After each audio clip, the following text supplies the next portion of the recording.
Hi everyone. Oh, I don't even know where to look. I'm filming on my iPhone because Justin's shot down to Melbourne to do a bit of filming. So I've got the trusty iPhone to do my weekly blog for you guys. And this is just weird. I don't know where to look. But anyway, this week I'm chatting to you about how our kids go around swimming pools and beaches and crocodile awareness and that sort of thing. So stay tuned. So firstly, I want to chat to you about, swimming safety. And, 2 years on the road now, our kids are absolutely amazing around water and in water. But I want to start off first with how we sort of got them used to water. And it comes from being babies, I reckon. We always had our newborns in the shower from a few days old, getting water on their face and getting them used to being in water. We had a little jacuzzi or outdoor spa at our house that we used to live in, and the kids would swim in there a couple of times a week from, as I said, newborns. We used to pop them in the beautiful warm water, and they soon became so aware of their depths. And so if you are hitting the road and you are a little bit worried about how your kids will go in the water, pop them in lessons for a couple of months. You'll even notice then how amazing that they become just regularly being near water and in water. So again, if you don't want to, get them into the pools and the beach, and honestly, within a couple of weeks, you'll notice a difference at how amazing they've become at swimming. And our kids now are just at the beach. They love the waves. They used to hate waves. They're smashing, banging around in there. They absolutely love it. My kids get on the sup now and have a paddle around, and we're just beach mums. We absolutely So we've only had one of our children in swimming lessons, and that's our eldest one, Jack.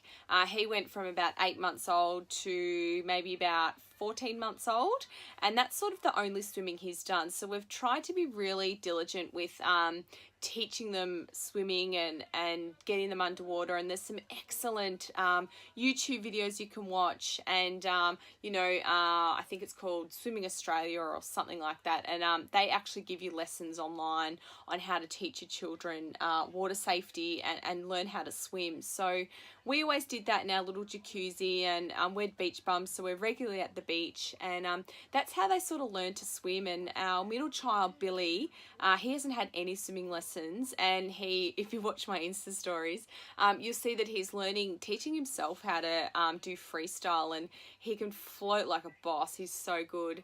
And same with our daughter, Charlie. She'll approach water. She knows not to jump in. She's so water safe. And she does so well for a 2-year-old. And again, she hasn't had any lessons either.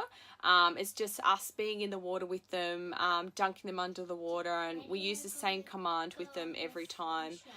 So they know, what's to come.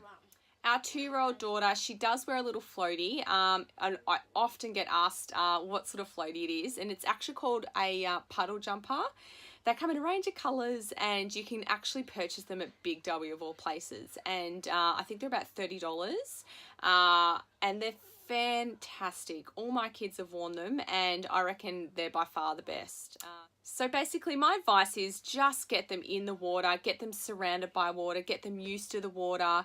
And if you do hit the road and they haven't had lessons, or they have had lessons, they soon become so adaptable to being near the water and in the water, and it just becomes part of your life. And you'll be absolutely amazed at how quickly they pick up swimming and floating. And I get worried. My kids are constantly just under the water the whole time, and people look at me and say, "Are they okay?" And I'm like, "Yeah, they just love being under the water." And honestly, it is the best way for them to expel energy, and they're just completely pooped after they've swam. So bring that on, and they're in bed by 7 p.m. and they've carked it. It's amazing.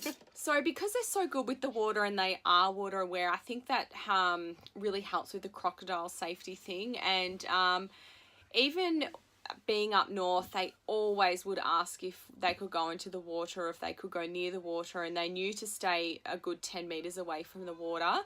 And we were really frank with them, if you go near the water, guys, you'll be eaten by a crocodile. We just gave it to them harsh, and they really responded well to it, but that was our kids, so I probably don't recommend that for everyone's kids. But, and even when we started to come south and get into Agnes Water and the beaches and that, again, they would say, "Are we allowed in here? Is there crocodiles in here?" So I think it's just being, communicating to them and You know, every time they go near water, tell them there's a crocodile in there or that there may be one in there. You know, I think it's a fantastic value to have, and our kids haven't been eaten by a croc. Happy days. Water safety is absolutely essential when you're hitting the road and travelling Australia. But, you know, if you are worried, again, get them into lessons, but you will notice a huge difference. So, happy swimming, guys. Catch you later.